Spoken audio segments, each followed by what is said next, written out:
बालीपदा उच्च प्राथमिक विद्यालयर वार्षिक उत्सव पुरस्कार वितरण महासमारोह पालन कर घंटेश्वर क्लस्टर गोपीनाथपुर पंचायतर बालीपदा उच्च प्राथमिक विद्यालयर वार्षिक उत्सव पालित होइछि।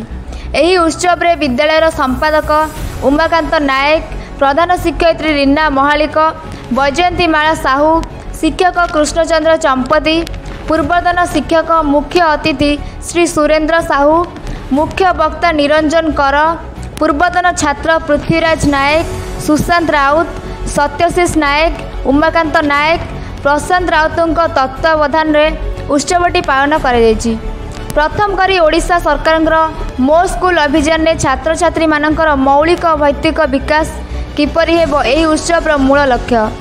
एही उत्सवटी को जो माने तत्वावधान सहित पूर्णांग करिबार सहयोग करिसेंती सेमानंकु धन्यवाद देइसेंती। चांदबाली सागर राउल को रिपोर्ट, जागत 24 न्यूज। नायक बालीपदा उच्च प्राथमिक विद्यालय एसएमसी चेयरमैन अच्छी। आज हूँ पुरस्कार वितरण उत्सव।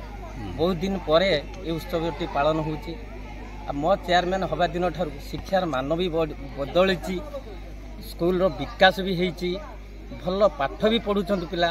एवं एवर्ष आम स्कूल गोटे पिला भी नवोदय पाई, गत वर्ष गोटे पिला आदर्श पाई। जहा मु आशा करुच्ची मो सबू सभ्य भाई मैंने भी मत सब प्रकार चेष्टा सहयोग करिसेंती। एवं मो स्कूल योजनार जो पृथ्वीराज नायक सी भी मत बहुत सहयोग करिसेंती। जहाँ आज से सहयोग पाई आम स्कूल पुरस्कार वितरण उत्सवटी पालन कराउछि। मु आशा करुच्ची आगामी दिन में यही स्कूल चली थाउ एवं पिला मानकर उन्नति